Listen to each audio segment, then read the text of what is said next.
Beware. A narcissist's message isn't communication. It's the opening move of their manipulation. And this is precisely why psychologists say that dysfunctional family dynamics often create generational chains of emotional dependency. When a parent, sibling, or relative tries to heal through another family member, what they're really doing is outsourcing their unresolved trauma. Instead of confronting their grief, guilt, or shame, they latch onto the nearest emotionally available person, often the child, the empathetic sibling, or the one who has always been the strong one. Psychologists refer to this as enmeshment trauma, a state where the family member uses you as a mirror, a bandage, or an emotional crutch. And the tragedy is that they only realize what they've lost once the person they've depended on finally steps away. But when a narcissist loses you, their mind doesn't move toward accountability. It shifts into panic-driven replacement mode. They latch onto someone new not because that person is better, but because the narcissist cannot sit with the emptiness of their own unhealed wounds. Psychologists repeatedly emphasize that narcissists select new supplies strategically, not romantically. They scan for vulnerabilities, insecurities, social advantages, or emotional availability, and often the new supply is chosen specifically to trigger you. They want you to look at that new person and feel inferior, less valuable, less loved. It's psychological warfare disguised as a relationship. You are not imagining it. They do pick those people to hit your insecurities where it hurts most. When you see them parading a new supply, it isn't confidence. It's a message. It's manipulation. It's their way of saying, "See, I'm fine without you." But psychologists warn that the more effort a narcissist puts into performing happiness, the more internally unstable they actually are. The facade requires constant upkeep, constant validation, and constant monitoring of your reactions. A healthy person moves on quietly. A narcissist moves on theatrically because the show is meant for you. And if you look closely, the cracks always show. That's why you must understand. Anyone who walks out of your life loses far more than you do.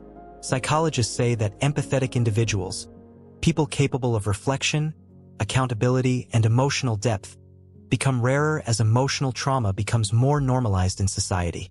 Losing someone like you is not just losing a partner or a family member. It's losing a source of grounding, stability, compassion, and emotional nourishment. Meanwhile, you will grow. You will elevate. You will become a version of yourself they never deserved. And deep down, they know it. And even if you don't believe in God, the universe, or anything spiritual, psychologists still agree. Certain endings are necessary. Some relationships must fracture so you can evolve into the person you were meant to become. And nothing triggers a narcissist more than seeing the person they underestimated rise above the ruins they left behind.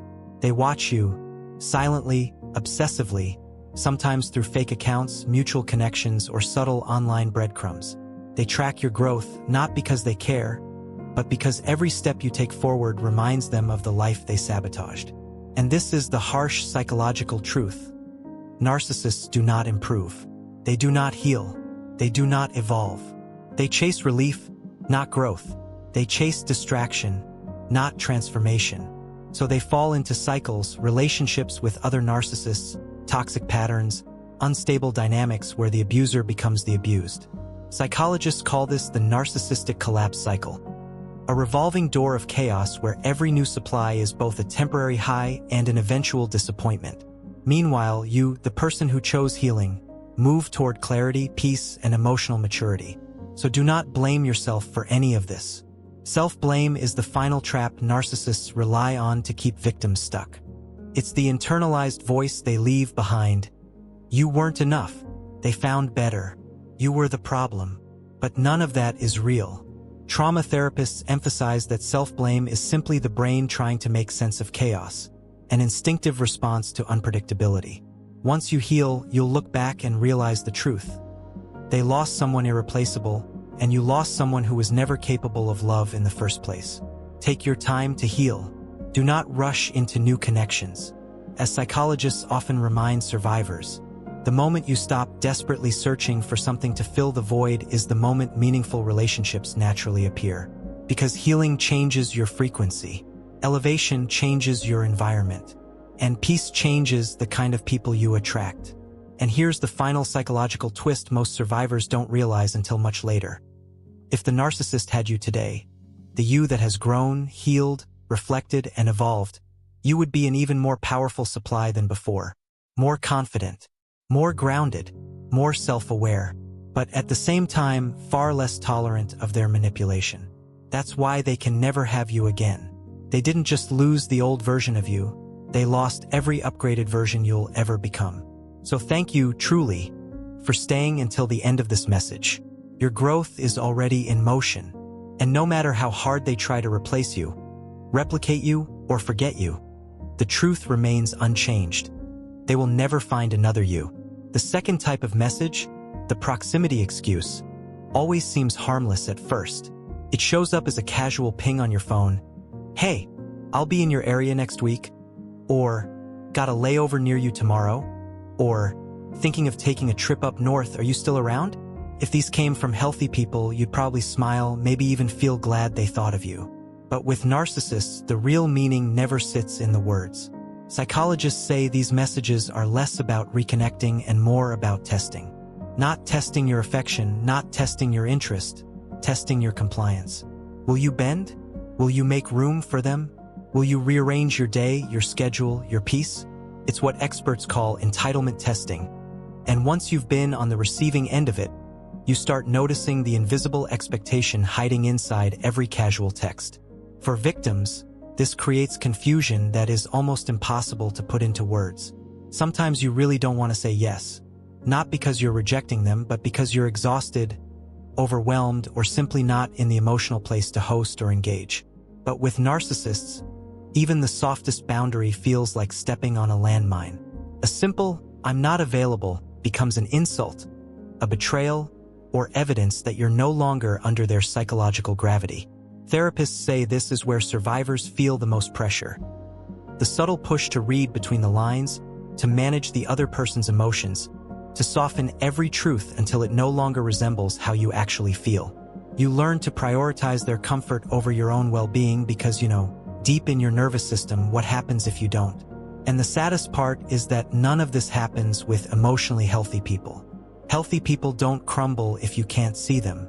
They don't interpret your boundaries as rejection. They can hold disappointment without turning it into punishment. Psychologists remind us that secure individuals do not need your constant yes to feel valued. They do not see your autonomy as a threat.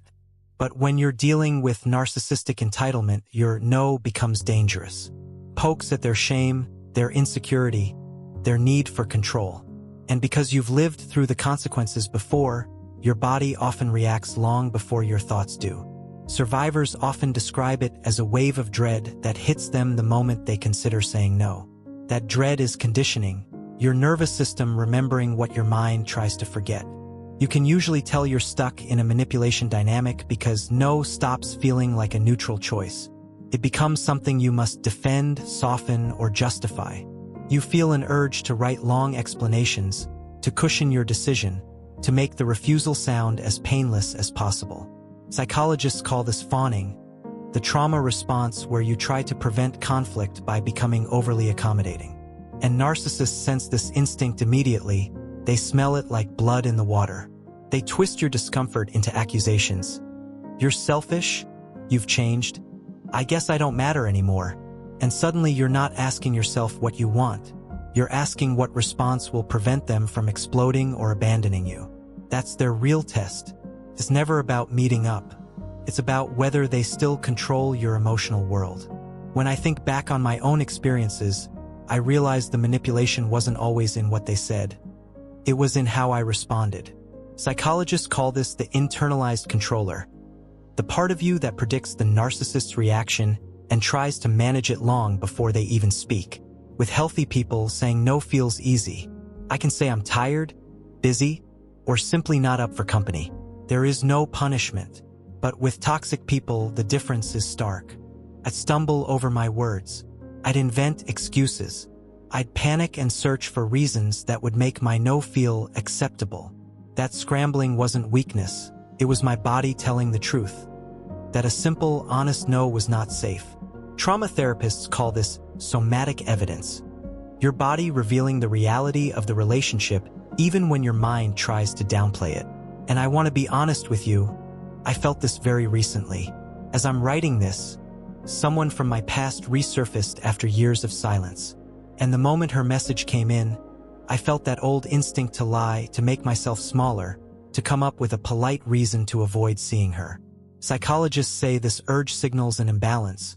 Your body is protecting you from someone who shouldn't be a threat in the first place. And when I sat with that feeling, the truth became painfully clear. She wasn't reaching out to reconnect. She was reaching out to reset the story, to erase the silence, to rewrite the past. She wanted me to pretend the abandonment never happened and pick up the role I used to play. One that required me to ignore my own needs so she didn't have to face her behavior. That therapists say is what narcissists really ask for. Not reconnection, amnesia. Forget the hurt. Forget the neglect. Forget the truth. Forget yourself. But our bodies don't forget. And that memory becomes the compass we learn to trust. When I felt that familiar tightening in my chest, half dread, half resignation, I understood what had changed. I no longer wanted to betray myself to preserve a connection that had repeatedly shown me it was unsafe. That moment, psychologists say, is the birth of your authentic self. The part of you that remembers your pain, honors it, and finally chooses to protect you instead of them. If this tool has helped you, just know it's one small piece of my full unmanipulatable training. You can grab the Narcissist Protection Checklist using the link below. But for now, I want to take you into the third type of text, the one that hides behind softness, behind thoughtfulness, behind the illusion of emotional maturity. It usually opens with something gentle like, "I've been thinking about what happened," or "I hate how things ended," or "Can we talk?" or "I just want to clear the air." And the moment you read it, something inside you sighs. Your guard drops just a bit. Psychologists call this the hope reflex, the deeply human pull toward repair and meaning. For a split second, you feel the familiar ache. Maybe this time it will finally be different. Maybe this could actually heal something. But if you pause the moment, just slow it down, you'll notice there's a cost buried inside that hope. Because to believe this message, even a little, you have to step out of the truth you already know. You have to reach for the version of them you wish existed instead of the version you've actually experienced. Psychologists describe two kinds of hope: grounded hope and fantasy hope. Grounded hope says, "I can face the truth, even when it hurts." Fantasy hope whispers, "Maybe they've changed, so I can stop hurting." And the second your hope drifts into that fantasy space, something in you becomes soft, unguarded, open to being pulled back in. Narcissists count on this drift. They know that hope, from the right angle, can be used like a leash. This is where the trap snaps shut. This type of message is what many psychologists describe as a sadistic power play. It's not about healing. It's not even about reconnecting. It's about flipping the dynamic. They use the illusion of repair to lure you closer, because nothing pulls a survivor back in faster than the longing for resolution. And then, just when you lean forward, just when you send that vulnerable reply, they switch. Their tone cools. They pull back. They act distant, vague, or strangely unaffected. Suddenly, you're the one seeking closure they pretended to offer. You're reaching for a conversation they never intended to finish. And for them, watching you chase something they dangled like bait becomes its own twisted form of victory. The goal was never understanding. It was dominance. It was turning your hope into humiliation, your empathy into an open wound, your emotional maturity into evidence that you still orbit around them. Psychologists say this is one of the most destabilizing manipulations because it takes the things you're proud of, your compassion, your ability to forgive, your willingness to reflect, and uses them as openings to re-injure you. And this is why, no matter which pattern you're facing, the hooking message, the proximity test, or this painful bait and switch, the most powerful tool you have is what I call the 24-hour rule. For real. Sit on your hands if you need to. Put your phone in another room. Just don't reply for 24 hours. This one day becomes the great revealer. Therapists who work with trauma survivors use this exact pause as a diagnostic tool. If the relationship is healthy, the message will still feel steady the next day. Your response will feel honest. Your body will stay calm. But manipulators, They unravel in the silence. Narcissists cannot tolerate delayed gratification. They cannot handle the loss of control. So the moment you don't respond right away, they shift.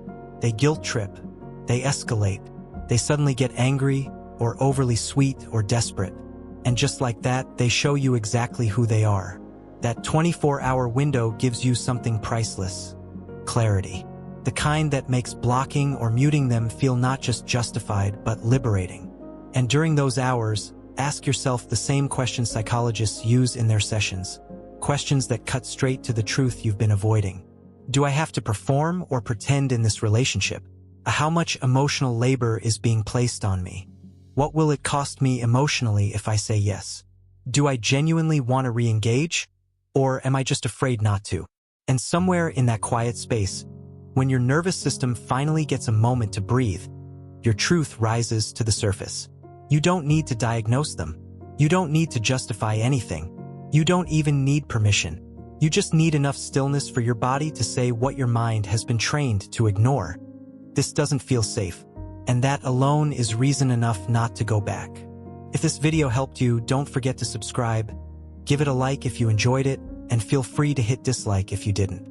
Thanks for being here with me today. I'll see you in the next video. Bye.